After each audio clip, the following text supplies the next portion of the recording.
1, 2, 3.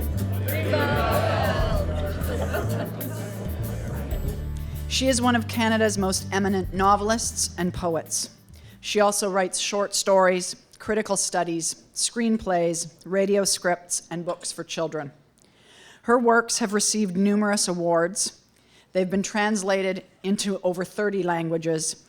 Perhaps many of you have had the pleasure of reading one or more of them. And some have been adapted for screen and stage. Ms. Atwood was born in Ottawa, Ontario, and is the daughter of an entomologist. Her connection with nature started when she was just a child. Her father conducted field research in our forests, and that was a major point of exploration for Ms. Atwood.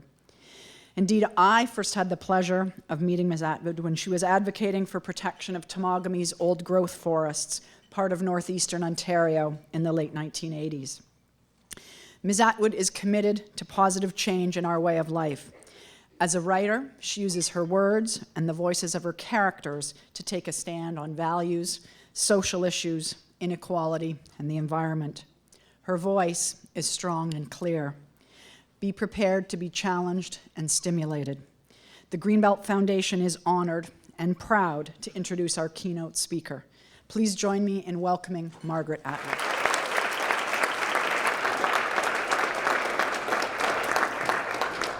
Good afternoon. I hope you will be challenged and stimulated. Cross our fingers. You've had the comic program, and you've had the musical program. I'm the pep talk. I'm honored to be here with you today. This Global Greenbelt Conference signals one of the most important movements of the 21st century. I won't call it the movement to save nature, since no matter what we human beings do to it, some of what we call nature is likely to survive our worst efforts. Microbes at the bottom of the ocean will likely make it through. So it's not nature this movement aims to save, it's us. It's a movement to save the human race through preserving and improving the conditions that we ourselves need in order to remain alive and healthy within functioning societies.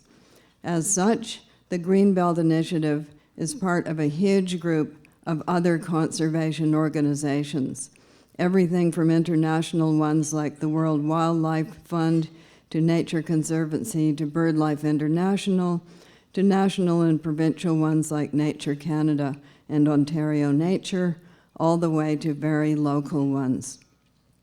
I've been asked to speak about the connection between the Greenbelt effort, which is a sort of antithesis to the 1970 Joni Mitchell song line, "They paved paradise to put up a parking lot," and something we call sustainability, which I take to mean in the short term, the ability to keep on doing what you're doing without having everything fall apart completely, and in the long term, the viability of human beings as a mid-sized but unusual mammalian species on this planet. In other words, how much nature does human nature require in order to just keep breathing? And what sort of nature? Now that we ourselves can rearrange the earth in major ways, something we often do without much thought for the consequences, that is one of the most pressing issues of our time. Indeed, it may be the most pressing one. If we don't get this equation right, we may be looking down a dark and ever-narrowing tunnel with human oblivion at the far end. Things were once more cheerful. On the internet, the latest version of the smoke signal, the talking drum, the telephone, and the newspaper, it being part of our human nature to communicate with others of our kind, you can find a wiki game called Frontierville. Most games of this kind on the net mimic things we believe we'd like to do, and many are exercises in nostalgia and/or wishful thinking, two things we human beings seem to particularly crave, and Frontierville is no exception. In this game, you pretend to be a pioneer and are given a plot of land called a homestead, which is covered with something called debris. The forms of debris are 6 in number: grass, cacti, rocks, thorns, wildflowers, and skulls. The skulls appear to be the skulls of animals. You will be happy to know. The aim of the game is to clear the homestead of this debris in order to build buildings, care for domestic animals such as chickens, cows, and so forth, plant trees and crops, and place decorations. I don't see why you can't just leave the skulls around for the decorations. They're picturesque, but that's not one of the rules of this game. One of the decorations is a whiskey still, which I hope is functional rather than merely decorative. Pioneer's life is a hard one, what with all the debris. It just keeps piling up. And a good stiff drink at the end of the day might be in order. You can also acquire a spouse and a kid, buy things at the market using pretend money, visit your neighbors and help them with their own buildings, debris clearing and decoration placing, and then together you can build a town and put up, presumably, a parking lot. Oh, you also get to kill a class of animals called varmints. It is not called killing in this game, it is called clobbering. The varmints are as follows: bear, groundhog, snake, fox, and coyote. They are surrounded with a glowing red aura, so you are sure not to miss them. Where, I ask, are the rats and mice, and the squirrels, and the ants, and the potato beetles? Possibly less fun to clobber them. And lest you think I'm going to go mushy over this, no, I wouldn't want those varmints on my homestead either, messing up my crops and decorations. And yes, I have done a fair whack of potato beetle clobbering in my time. So there you have it. Most of human life, in peacetime anyway, since the advent of agriculture. Clearing away botanical bioforms you've assigned to the category of debris, clobbering zoological specimens you've decided are varmints, while tending others you can later eat. In my Frontierville, you'd eat the varmints too, removing their scent glands first, but never mind, this is a cleaned up version. Constructing buildings in which you and your spouse and kid can live, adding decorations, I guess those would include the arts, and hooking up with other pioneers to build towns and extend the human domain. In Frontierville, you never go as far as constructing cities. The population never outgrows the carrying capacity of the land. No environmentalists yell at you when you clobber varmints. You don't have a water shortage problem. You just acquire a decorative fountain. Several aesthetically pleasing models are available at the market, all complete with great tasting water. And there seems to be no Frontierville cemetery on offer. But in real life, things are a bit different. In fact, in real life, Frontierville just kept growing. And then it became Townville and Agribusinessville and Commuterville and Urban Sprawlville and Big Box Mega Mallville. And along with this growth came varmints and locations of a different kind. Water pollution varmint, air pollution varmint, pesticide side effects varmint, Cancervilles, worries about good foodville, and things going wrong with the kids. Ville. Frontierville got a lot right. It accurately graphs some of the conditions we need to maintain human life. Drinkable water, whether from an aesthetically pleasing iron fountain or not, Food, of course, and Frontierville recognizes that this food, whether animal or vegetable, ultimately comes from the land and involves work. Frontierville is not by the sea, so you can't get saltwater fish and shellfish, though you can obtain a small, dubious-looking fishing hole, which you can place on your land as a decoration. So the importance of fish to humanity is at least given a nod. Through its neighbor-helping function, Frontierville also recognizes our social nature, the necessity of other people to our mental health. One colonial ant is not an ant. Such ants can exist only within a society of other ants, and we are similar, which is why an isolation cell over long periods of time is extreme punishment. But Frontierville does not address itself to our most pressing concern today, the solving of the human nature equation, because it doesn't have to. The pretend pioneers of Frontierville don't need to worry about preserving nature, saving endangered species, or setting aside areas where no homesteads shall be cleared.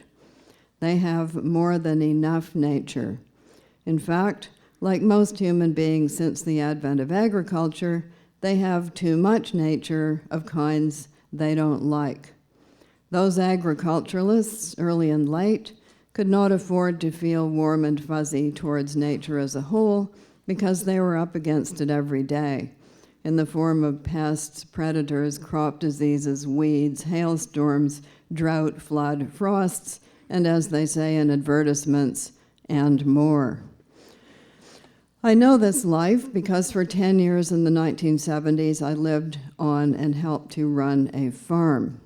We kept a large vegetable garden, harvested our wheat and alfalfa, pickled, froze, dried, and cold stored our food, and had the following animals: chickens, cows, horses, geese, ducks, sheep, cats, dogs, and peacocks. The peacocks and dogs were a frill. I can't say we ever made any money at our farming. Like many small farmers, we supported our farm with outside sources of income, in our case, the writing of film scripts. But we sure learned a lot. The farmers in our area, who have since been replaced almost entirely by weekenders, would have thought you were crazy if you'd said, "Don't kill that snake," or "Don't shoot that hawk." If it moved, and if it wasn't a domestic animal or a songbird, you clobbered it. No questions asked. As for paving paradise and putting in a parking lot, parking lots were the ideal shape for a farm field. Flat, with no bumps or steep grades that might cause your tractor to overturn on top of you. And you wanted nothing on those fields except what you yourself had planted there. That was the appeal of pesticides, herbicides, and genetically engineered crops. They were less work and increased productivity, at least at the beginning. Unfortunately, some of those things gave you cancer, and others killed essential pollinating insects, but who knew? What happens when the chemicalization and flattening and outright elimination of nature goes too far? We think we've been worrying about these things only since the hippies of the 70s or the green movement of the past few decades, or possibly since the Romantic era of the early 19th century, when, as Wordsworth famously said, "Nothing we see in nature that is ours." But in fact, it's a very old conversation we've been having with ourselves, this conversation about our proper relationship with nature and how much we can or should exploit its resources.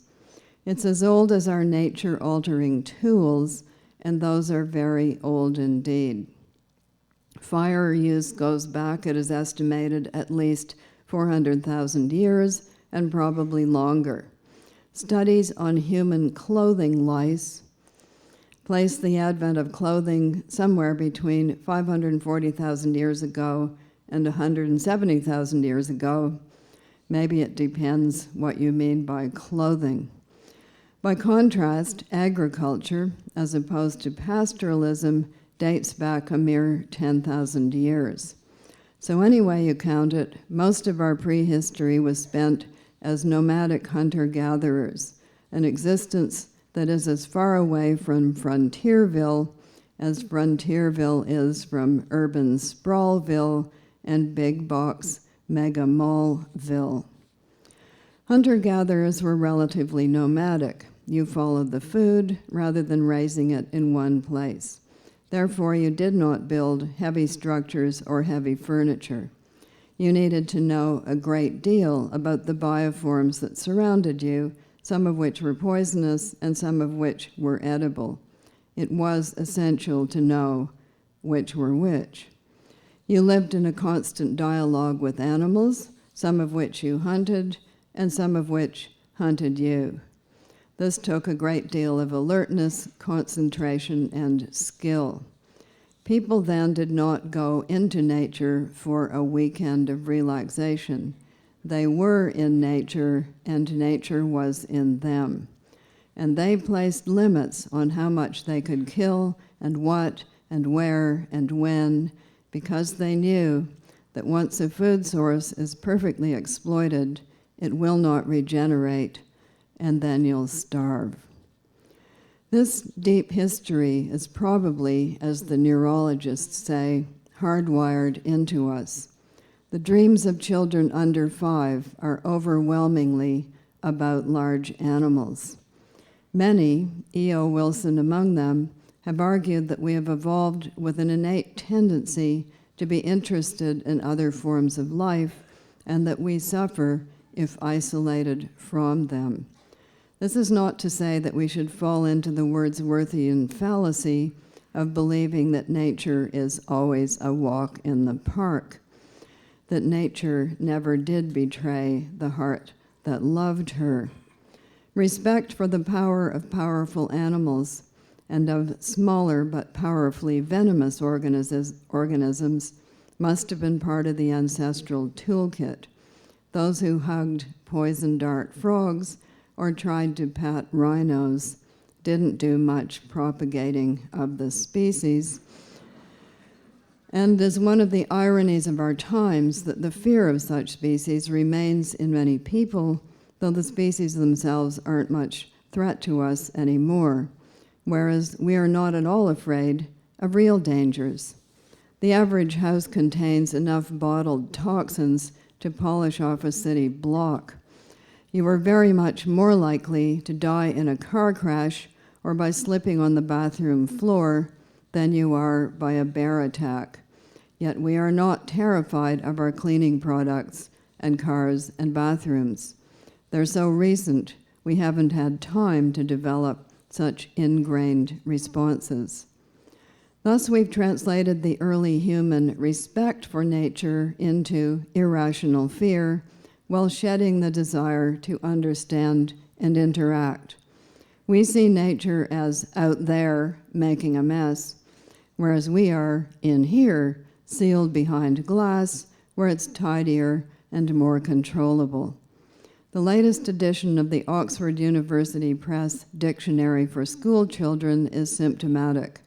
It has cut nature terms such as heron, magpie, otter, acorn, clover, ivy, sycamore, willow, and blackberry, while inserting instead a number of tech terms.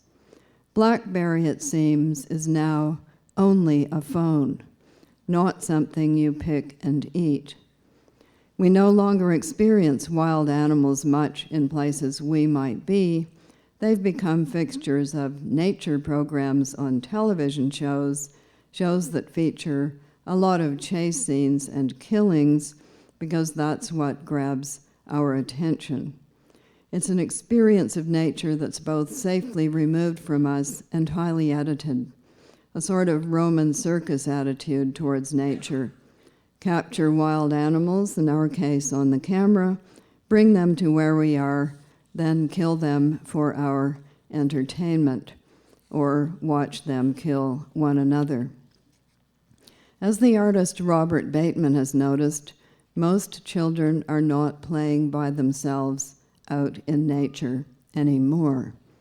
Their parents are afraid to let them out, not just because of the lions and tigers and bears and bugs, but because of the pedophiles that are in fact no thicker on the ground than they ever have been. As Bateman says, over 95% of harm done to kids by an adult is someone the family knows. It is highly unlikely that a dirty old man will be lurking behind a bush in a bit of nature for months, waiting for a luckless victim to pass by. But we fear, so we confine our kids. We give them a man-made emperor's nightingale to play with instead of showing them a real nightingale. They may be excused for thinking that nature is a video game, just as they think that food is spontaneously generated by supermarkets. But the price for our increasingly artificial existence is steep. This is how Bateman puts it, citing Richard Louv's book, Last Child in the Woods, Saving Our Children from Nature Deficit Disorder. The findings are that if children play in nature, they have less obesity, less attention deficit disorder, less depression, less suicide, less alcohol and drug abuse, and less bullying and higher marks. Just think about that list of issues and how expensive they are to society in medical costs, policing, the justice system, and jails. Society would save a lot of money if schools and families put greatly increased resources into the nature-child connection. The positive effects of contact with the natural world don't stop with children. For some years now, the Japanese have been doing research on the effects of what they call forest bathing, walking in the woods, on human health, specifically stress-related factors such as heart rate and blood pressure, and also the killer T cells of the human immune system. Here's a snippet of the results. The purpose of forest therapy is to provide preventive medical effects by relieving stress and recovering the immune system diminished by stress, Yoshifumi Miyazaki of Chiba University explained. As Japan's leading scholar on forest medicine, he's carried out studies across the country. The results show forest bathing can significantly lower levels of cortisol, a stress hormone, along with blood pressure and heart rate. Other research points out that walking in the woods can boost the body's immune system by increasing anti-cancer proteins and enhancing the so-called natural killer activity of certain cells. In this case, it's believed humans benefit from breathing in phytocides, the chemicals plants emit to protect themselves from rotting and insects. This proves that stressful states can be relieved by forest therapy, says Miyazaki. From a preventative medicine perspective, we can also expect a reduction in national health care expenditure. There are similar results coming in from studies in other countries. It's pretty clear. Cutting ourselves off from contact with nature makes us sicker, both mentally and physically, and reconnecting makes us healthier. For bottom liners, illness and crime are expensive. Nature is free. But you can't go for a walk in the woods if there aren't any woods, which is where the Greenbelt Foundation comes in. Providing an opportunity for children and adults to reconnect with their own natures by connecting with nature is just one of its benefits. I've dwelt on that one because it's least likely to be stressed in reports, but those trying to convince businessmen, governments, and even the general public are more likely to emphasize the economic benefits. For the Ontario Greenbelt, these are, through farming, $35 billion in output, more than $7 billion in labor income, 212,000 jobs. In natural capital, including the ability of forests and wetlands to filter water and help control flooding, $2.6 billion in economic value every year.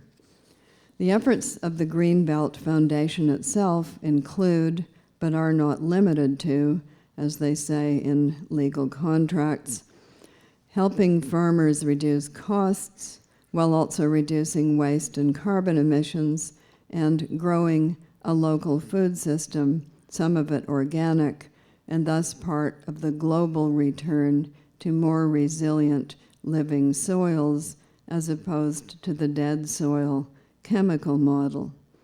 Local foods also travel shorter distances and reach consumers sooner with carbon reduction and nutrition benefits. So why wouldn't we want to preserve and improve such a life-enhancing and beneficial feature of our world? Why would we want to pave it all over? I can think of some reasons for doing that if you're in a hit-and-run construction business with no long-term interest in the area you're paving, but not if you're anyone else. Those of us who live in this part of the world, southern Ontario, are really very lucky. Our surface water isn't drying up, not yet. Our summer temperatures are not soaring to 50 degrees. Our forests are not shriveling. Our groundwater is, for the most part, not contaminated or not beyond remedy. Perhaps most importantly, we are coming to understand the crucial connection between ourselves and the rest of nature. It's not the sort of connection we once had. We can't go back to Frontierville to clear homesteads, set up family farms, and clobber varmints.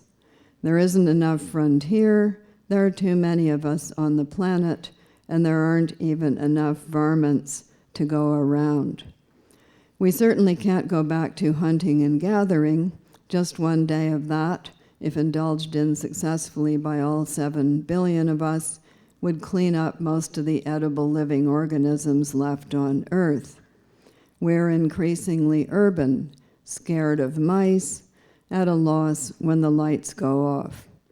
We're stuck with the society we've created, which is built on our almost total dependence on intricate digitized technologies we don't understand and can't fix if they break, and which also includes an increasing gap between ourselves and the rest of the living world.